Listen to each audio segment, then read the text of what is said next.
Bio, Aqua Bio, Maxi, if you have one no fube, Nazo, Ulaga, ni Piazugo, Mawulaga, Doni Piazugo, Aqua Wilogio, Bico Rapuzo, Conavazia.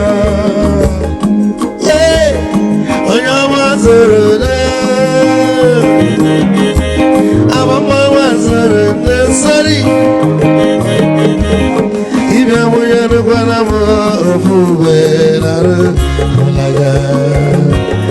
Mulaga, don't leave Yasugo, Nazaboy.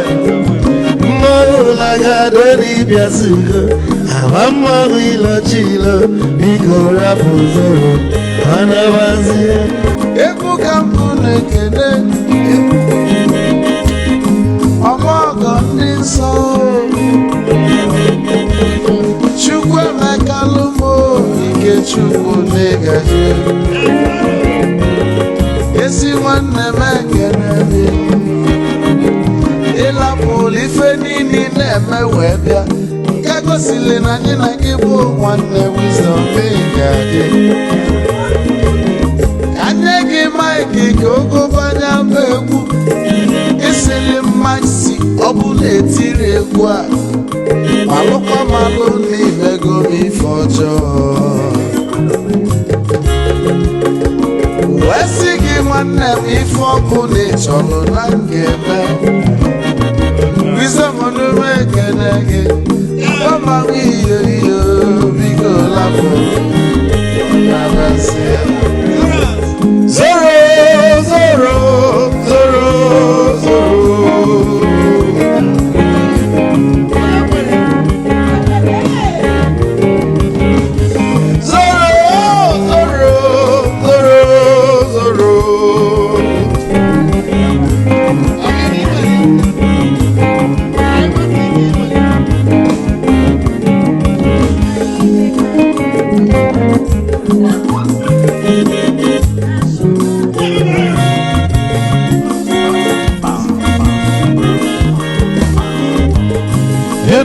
Joy na bugwa usa sokoto ujembe mwilo anusoro mwe manofia nara onye nwuro zurike. Over 50,000 Igbos were massacred in northern Nigeria before the war started, and finally these eyewitness videos are coming out and showing what happened. And bigots are telling me my story is because I'm Igbo. How sickening. How do you fix a country if you're not going to tell the truth about the country?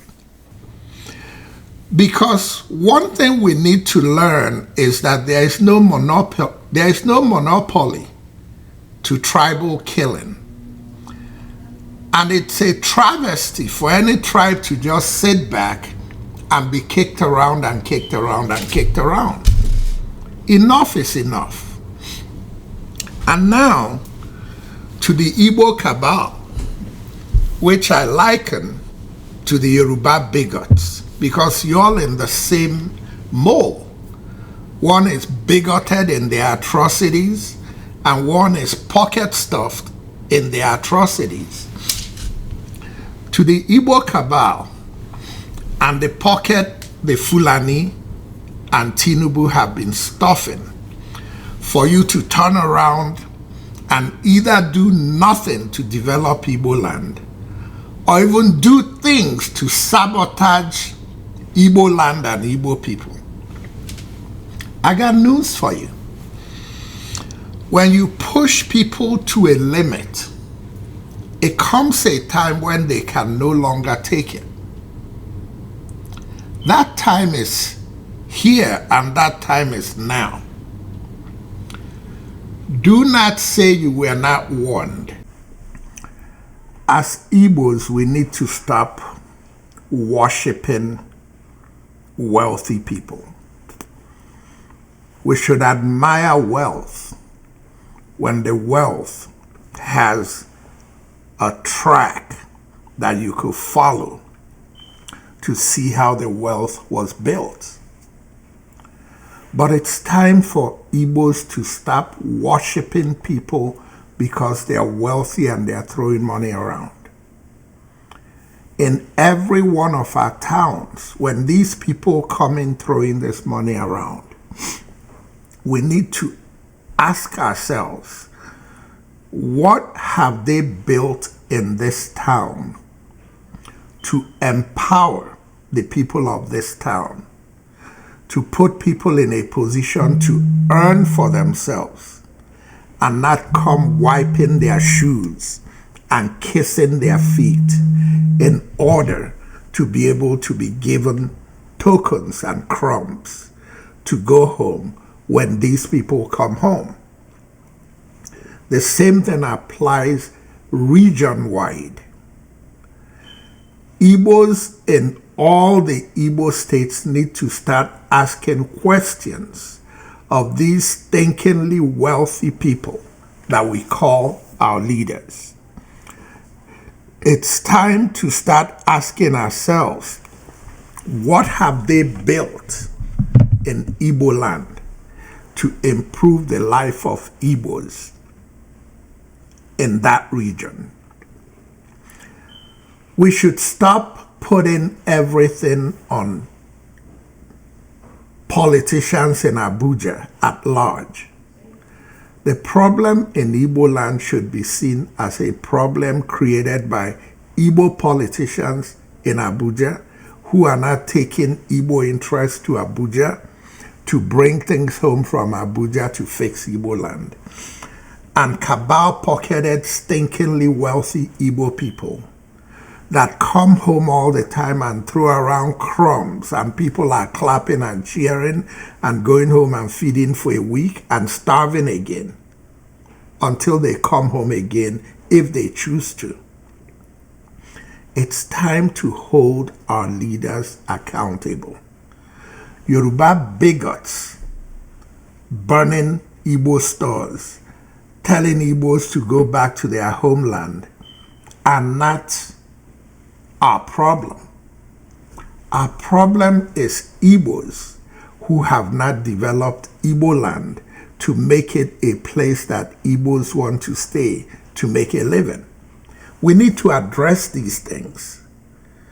And when we have specific things that Fulanis are doing, or specific things that Yoruba bigots are doing, then we should address those things specifically. Change comes with blood, tears, and sweat. If somebody is going to, if you have your papers, I'm not talking illegally built structures.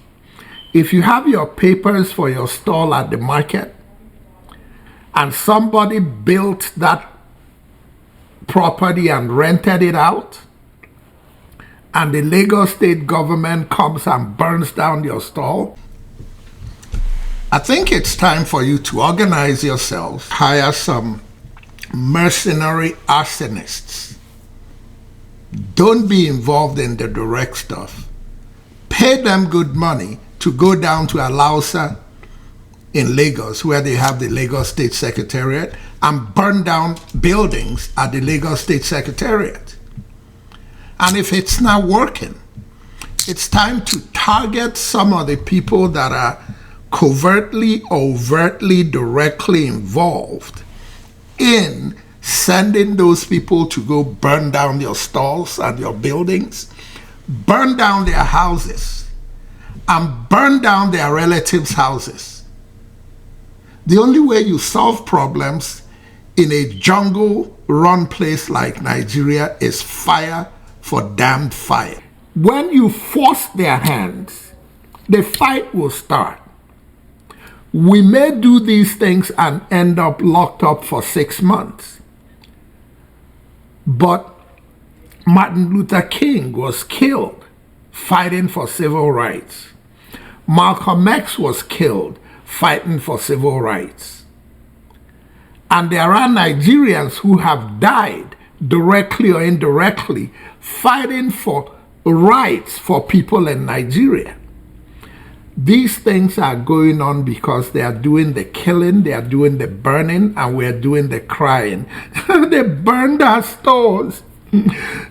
We came out to vote and they killed us. Maybe the next election in Lagos, people should go to the election booths with their guns and their machetes. Let the Yoruba bigots come out to kill. While they are killing, we're killing. Nigeria belongs to all of us. And if the cabal and the Fulani and Tinubu will not build a Nigeria that belongs to all of us, they should let people go their separate ways. Igbos have been agitating to leave Nigeria since 1967. I think the important thing for Igbos to do today in Nigeria is not to be worried about what the Fulani is doing or what Tinubu and his bigoted Yoruba cabal is doing. What Igbos need to be doing in Nigeria today is going back to the Igbos in Rivers State and Igbos in Bayelsa and Igbo-related people in Akwa Ibom and Cross River State and Delta and Yoruba area, and trying to reunify with them after this cabal put a wedge between them in 1967 and created artificial states to divide Igbo people. And in that process, as soon as that unification is done, it doesn't matter how many states they create. Let them create states. But we must not forget that we are the same people. When we're done reuniting with Igbos in all the places where Igbos are, the next step is to start reuniting with our neighbors who we had no problems with until 1967. Never mind the jargon coming from people like Asari Dokubo or Onyesom Wike. That's not the sentiment of the German. That's not the sentiment of the Calabari man. That's not the sentiment of the Ikwere man or whatever part of affiliation those two have in River State. Those are the cabal-pocketed ones in Rivers, just like we have the cabal-pocketed ones in all 5 Igbo states. Let's go talk to the bread and butter of River State, the bread and butter of Bayelsa State, the bread and butter of Cross River and Akwa Ibom and Delta. Let's go talk to the bread and butter citizens of those areas and make them understand that we are all friends. They may not be Igbos, but the reality is that they have more things in common with Igbos than they have with Hausas or Fulanis or Yorubas. No, I'm not discriminating. It's just like if you go to Kogi State, the non-Yorubas in Kogi State have more things in common with Yorubas than they have with Igbos. If you go to many of the states in the north, the non-Fulanis of those states have more things in common with Fulanis than they have with Yorubas or Igbos. It's common sense. But the problem is when people like me say the things I'm saying now, Nigerians are quick, the bigots are quick to say he's being tribalistic. There's not a single iota of tribalism in me. But when I talk so bluntly that tribalistic people cringe because they don't want to hear the truth, not because they don't know that what I'm saying is the truth. We need to start reuniting with the Jaws, with the Ibibios, with the Ethics, with the Urobos, and all those places where we have We had good relationships before the war. And after that is done, we should also start making sure that we let progressive Yorubas and Edos and Hausas and progressive Fulanis and wherever progressives are, we let them know that, look, there's nothing wrong with relationships. It's an artificial thing that Dele Alake and Bayo Ononuga and Tinubu are creating to knock Igbo heads against Yorubas. And the same thing applies across the whole country. We need to build a coalition to take our country back. The problem in Nigeria is not the Fulani man. The problem is not the Yoruba man. The problem is not the Igbo man, or Edo, or Ibibio, or whoever. The problem is leadership in Nigeria. Before I continue, let me play a soundbite from a video many of you have seen, but I like still bringing it in because a lot of people watching me haven't seen that video. Decree 34, Unification Decree. And this decree was one thing that led the Fulani-led government of the time that had a vacuum, because they never wanted the government to be handed over to anybody. You remember Ahmad Bello's comment, ruthlessly prevented not to hand over to anybody. So when an Igbo man became the head of state, they felt that it was Igbo people that flawed Igbo, whereas it was not just Igbo. And now Igbo man became the head of state. They get furious. And he now unifying with that unification decree. They forgot to know that he was not unifying the regions. It was only unifying the federal civil service.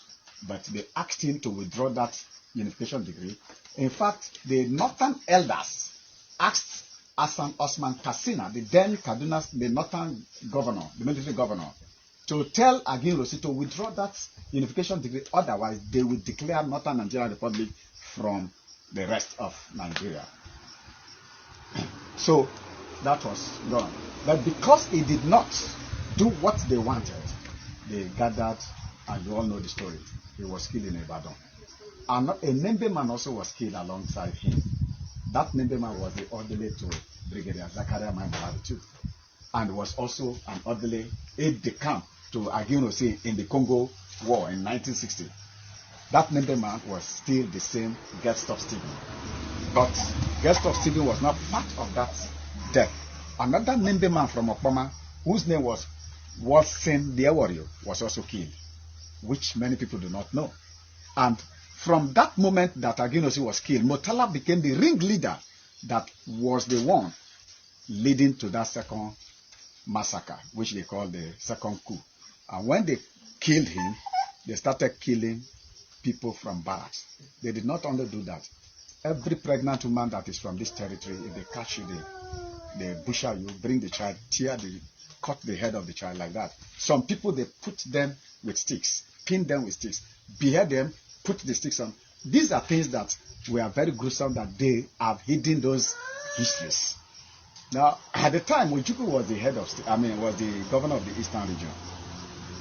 So when this scenario unfolded, Ojukwu told Agin Rossi that he should be careful with using the North to be his aide. But Agin Rossi, being a patriotic man, the Igbos are very patriotic people. Sorry to say for others that may hate them, I don't care. But they are very patriotic people. Because of their patriotism, they were not seeing this danger. They were still talking about one Nigeria at the time. But when Ojukwu, being the governor, they made Gowon to be the head of state. Ojukwu said no, Gowon can never be the head of state. I'm summarizing into two. Gowon cannot be the head of state. The reason is, Gowon was a lieutenant colonel after other Eastern lieutenant colonels. Then there were two senior officers from Yoruba land, Brigadier Babafemi Ogundipe and another Colonel Adebayo. So Ojukwu was saying that, look, at the death of Agin Rossi, let it be that the position follows the military ranking. That they should give to Babatope, the Yoruba man, to be the head of state, since he's the highest living person at the time. Otherwise, Adebayo, if Ogundipe will not take it, or else to the other lieutenant colonels that are before Gowon.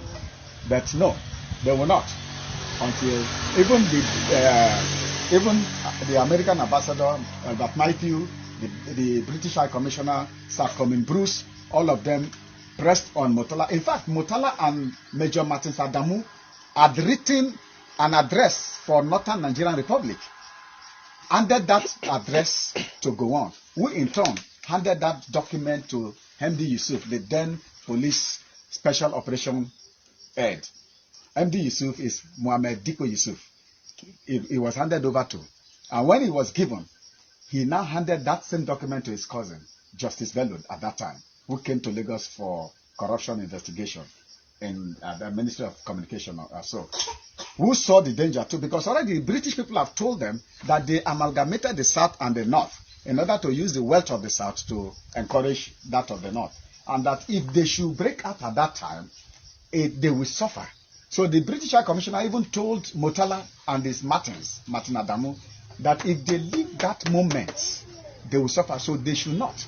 And that if Brigadier Ogundipe became the head of state, it will gather the world against the North. And so that is how they worked until they pacified their mind with Yakubu Gowon. Which is why when Ojukwu said no, it could not be because of his rank, they double promoted Yakubu Gowon into Major General. From Lieutenant Colonel, they bypassed Colonel, they bypassed Brigadier and made him Major General. That is why Gowon became Major General. Now, with this contest between the Eastern governor and that of the federal government led to the Ghanaian president of that time, the Ghanaian military head of state, Lieutenant General Joseph Ankara, to invite Ojukwu and his team and that of the federal government to Aburi. And when they went to Aburi, Ojukwu presented a very fantastic document. That document was a Confederate Republic of Nigeria. You go back and study what Confederate Republic is. Because of time, I will not be able to go into that details. So when they returned back, Ojukwu told Gowon that if Gowon will come and implement that document, he can now work with him. Gowon even stood up and embraced him. They were all comrado there.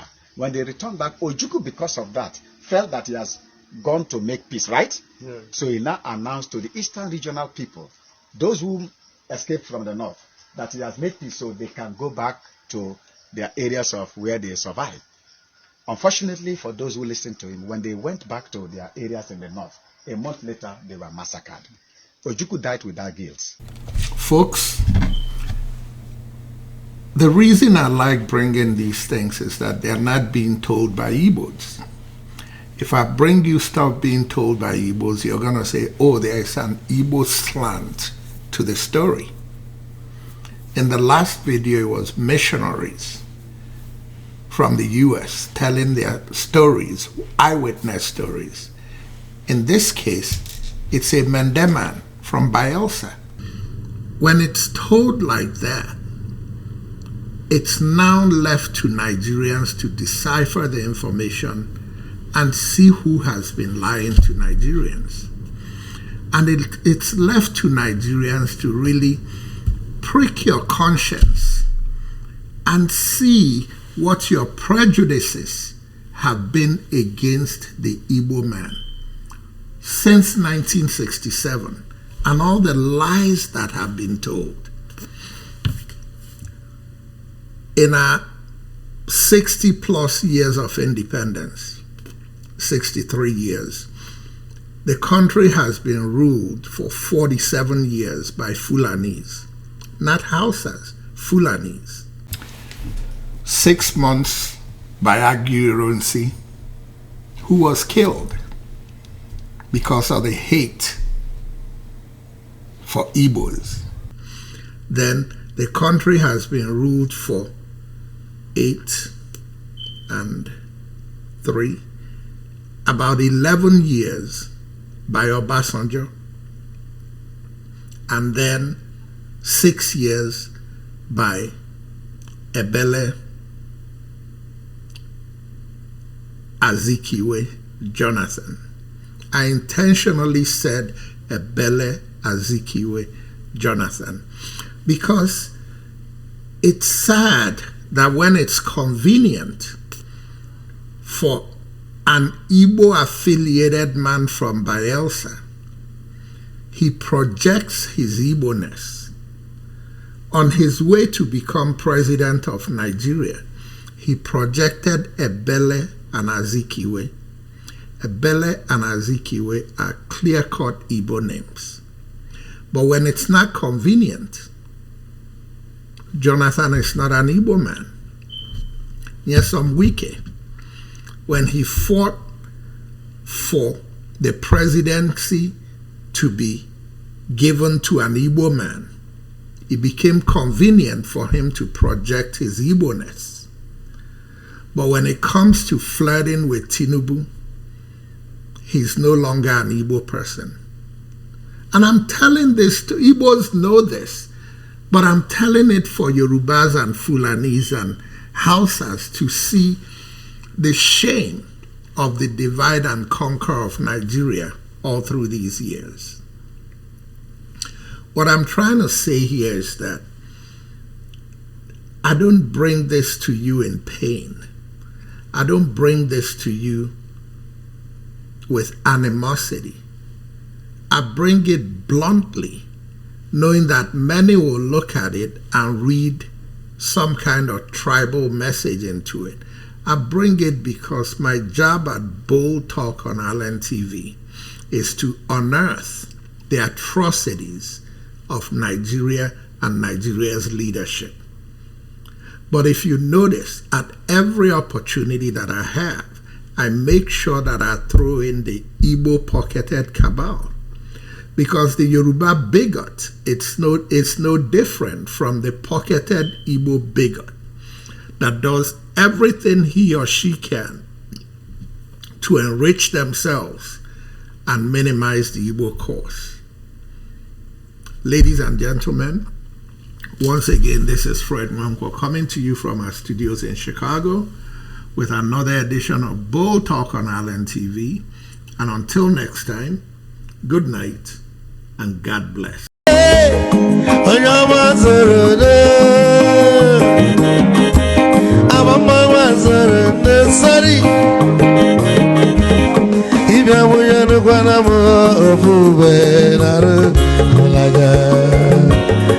Mulaga doni piazugo, nazaboy. Mulaga doni piazugo, abamma wilo chilo, biko rapuzoro, anabazi. Eku kampu nekene, omogo ndi nso. Chukwu emekalumo, ike chukwu negaje. Esi nwanne m ekene dị ịlapụlụ ife niile na-eme wee bịa ka gosili na anyị na gị bụ nwanne Wisdom ga-adị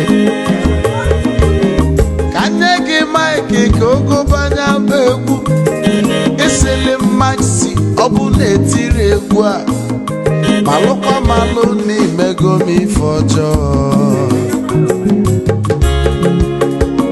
wee sị gị nwanne m ife ọkụ na-echọlụ na ngeme Wisdom onume ekene gị gbamanwe iyo biko lapụ nabasị ya zoro zoro zoro zoro